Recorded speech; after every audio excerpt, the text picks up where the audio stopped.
ہے آج بھی زمانے میں چرچا حسین کا، چلتا ہے ساری دنیا میں سکہ حسین کا۔ بھارت میں گر وہ آتا تو بھگوان کہتے ہم، بھارت میں گر وہ آتا تو بھگوان کہتے ہم۔ ہر ہندو نام پوجا میں جپتا حسین کا، ہر ہندو نام پوجا میں جپتا حسین کا۔ راون کی طرح مٹ گیا دنیا سے تو یزید، لیکن دلوں پہ آج بھی ہے قبضہ حسین کا۔ سرپنا جو پٹکتی ہے پیاسوں کی یاد میں، لیتی ہے نام گنگا و جمنا حسین کا۔ جے سنگھ پناہ مانگے گی مجھ سے چتا کی آگ، جے سنگھ پناہ مانگے گی مجھ سے چتا کی آگ۔ مر ہندو ہوں میں ہندو ہوں مگر ہوں شیدا حسین کا، ہے آج بھی زمانے میں چرچا حسین کا۔ ایک ہندو کا اظہار عقیدت ہے اس کے مذہب کے مطابق، اس کے ایمان اور اس کے عقیدے کے مطابق۔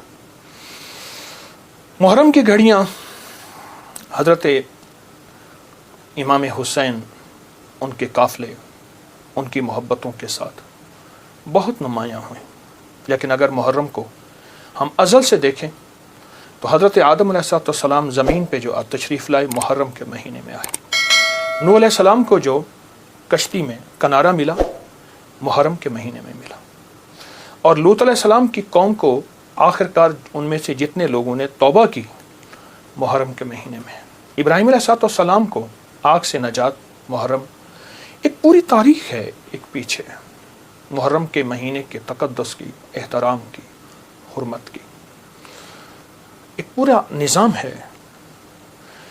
اور محرم کے ساتھ امام حسین کی نسبتیں، حضرت حسین بن علی بن ابی طالب، ان کی نسبتیں بہت عجیب ہیں۔ اب سوچنے کی بات یہ ہے کہ انہوں نے ہمیں دیا کیا ہے۔ امام حسین کی زندگی کا سب سے پہلا نظام تقوی ہے، اور تقوی نیکی کرنے کو نہیں کہتے۔ کسی نے حضرت عباس رسول اللہ صلی اللہ تعالی وسلم کے چچا، ان کے بیٹے حضرت عبداللہ بن عباس سے پوچھا تقوی کس چیز کا نام ہے؟ تو پوچھا نہ کرنے کا نام ہے، کرنے کا نام تو نہیں ہے۔ فرما دیجئے کیا کرنے کا نام، کیا نہ کرنے کا نام؟ فرمایا تقوی گناہ نہ کرنے کا نام ہے۔ ایک بندہ بہت زیادہ نیکیاں کرتا ہے اور پھر بہت گناہ کرتا ہے، اس کو متقی نہ کہا جائے گا۔ فلسفہ حسین تقوی کا نام ہے، فلسفہ حسین قربانیوں کا نام ہے۔ فلسفہ حسین پانی نہیں مل رہا، پیاس کی شدت ہے، میں اس جگہ کو جا کے خود دیکھ کے آیا ہوں، کربلا کی ان وادیوں میں، لیکن اس بات کا اس پیغام کا نام ہے کہ وہاں حرام نہیں چلے گا، وہاں مشکوک نہیں چلے گا، وہاں حلال طیب اور طاہر زندگی چلے گی۔ ایک نظام ہے۔ اور فلسفہ حسین سجدوں کا نام ہے کہ جنگ جاری ہے اور نماز کا وقت آیا، آدھوں نے نماز پڑھی، آدھوں نے جنگ کی، پھر انہوں نے نماز پڑھی، سجدے قضا نہیں ہوئے اور سجدے ادا ہوئے ہیں۔ اور فلسفہ حسین دعاؤں کا نام ہے۔ وہاں کربلا کی وادیوں اور گھڑیوں میں امام حسین نے بہت دعائیں مانگی، اور وہ دعاؤں کی پوری کتابیں اس وقت موجود ہیں۔ وہ دعائیں کیا تھیں؟ جس میں اللہ کی محبت، جس میں اللہ کے ساتھ عشق، جس میں اس کی ذات عالی کے ساتھ تعلق اور محبت، ان دعاؤں کا نام ہے۔ اور فلسفہ کربلا کا ایک پیغام دیتا ہے کہ خیال کرنا، جب ایک طرف حق ہے اور ایک طرف ناحق ہے، اور وہ حق حلال کی شکل میں آئے، طیب طاہر کی شکل میں آئے، حلال کی شکل میں، طیب طاہر کی شکل میں آئے، تو پھر حلال کبھی نہ چھوڑنا، اور حرام کے اوپر تمہیں کائنات کیا تخت مل جائے، اس کو کبھی اس کے قریب نہ جانا۔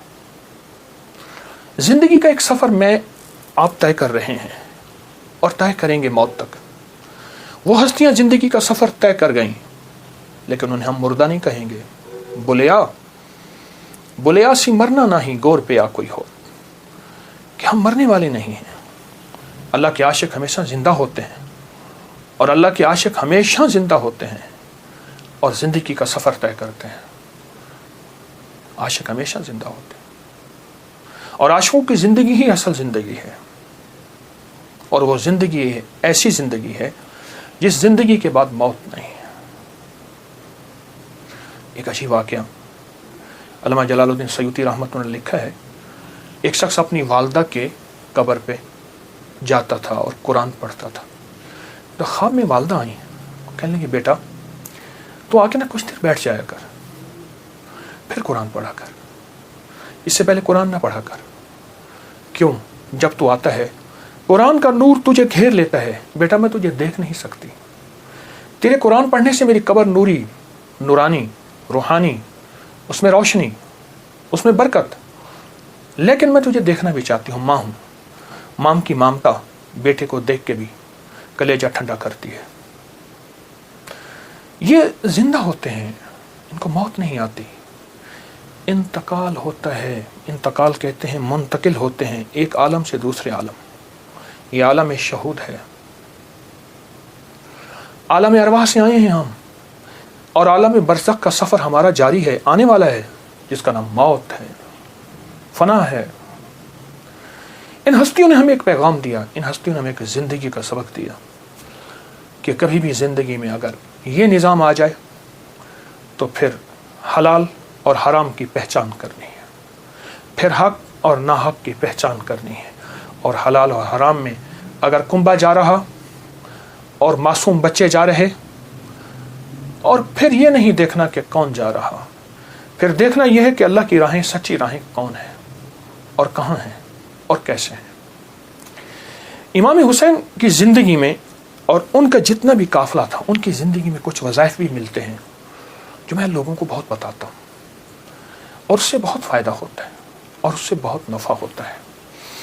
ایک عمل دیتا ہوں، بہت زندگی میں کام آئے گا، ان مبارک گھڑیوں کے حوالے سے ایک عمل دیتا ہوں اور اس سے بہت فائدہ ہوگا۔ وہ عمل یہ ہے کہ آپ 2 تسبیح سورۃ فاتحہ کی پڑھیں، اول آخر 3 دفعہ درود شریف، اور سورۃ فاتحہ کی 2 تسبیح پڑھ کے اور اس کا ہدیہ حضور کے گھرانے کو ہدیہ کریں، اور اگر چاہیں تو 2 تسبیح سورۃ اخلاص کی پڑھ لیں، 2 تسبیح سورۃ اخلاص کی، اور اس کا ثواب حضور کے گھرانے کو ہدیہ کریں۔ اور یہ سورۃ اخلاص کا پڑھا ہوا ہدیہ اللہ کی رحمت سے نوروں میں، برکتوں میں اور اللہ کی رحمتوں میں پہنچتا ہے 100%، اور حضور کے گھرانے کو ہدیہ کریں۔ اور حضور کے گھرانے میں حضور کی بیویاں، بیٹیاں، داماد، نواسے، نواسیاں، یہ حضور کا گھرانہ ہے، اور اس حضور کے گھرانے میں یہ حسینی قافلہ بھی حضور کا گھرانہ ہے، ان کو ہدیہ کریں حضور کے گھرانے کو، اور جو مراد مانگے اللہ عطا کرتا ہے۔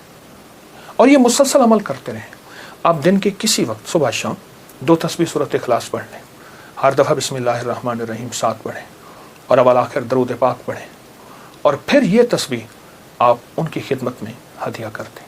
آپ کا کوئی مسئلہ ہے، آپ کی کوئی مشکل ہے، آپ کی کوئی پریشانی اور ناممکن ہے، اس مسئلے، مشکل اور پریشانی میں یقیناً آپ کے لیے خیر کی، برکتوں کی اور رحمتوں کی اور خوشیاں خوشحالوں کی راہیں کھلیں گی۔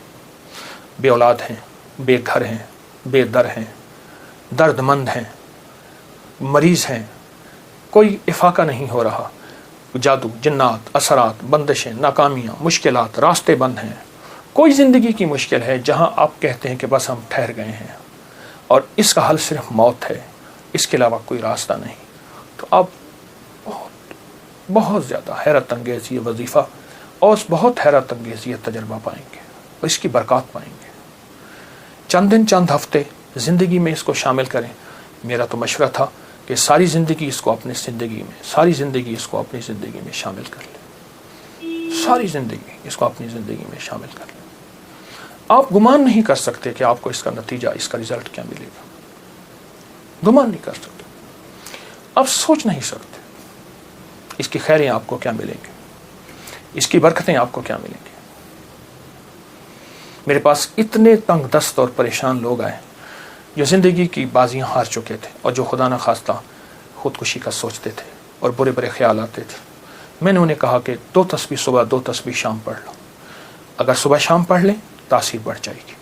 اور ہاں، ایک چیز اور بھی عرض کروں گا اس شہادت حسین کی نسبت سے، قافلہ حسینی کی برکات کی نسبت سے ایک چیز اور بھی عرض کروں گا، اگر یہی سارا دن پڑھتے رہیں، یعنی 2 تصویر صبح شام پڑھ لیں اور سارا دن اس کے علاوہ کھلا پڑھتے رہیں تو اس سے ایک فائدہ اور ہوگا، اور وہ فائدہ یہ ہوگا آپ کو، اور حیرت انگیز فائدہ ہوگا کہ آپ کی تاثیر زیادہ ہوگی، مسائل جلد حل ہوں گے، مشکلیں دور ہوں گی، پریشانیاں دور ہوں گی، اور آپ کو زندگی میں خیر کے موقع زیادہ ملیں گے، ترقیاں اور کامیابیاں بڑھ چڑھ کے ملیں گی۔ ان ہستیوں نے اللہ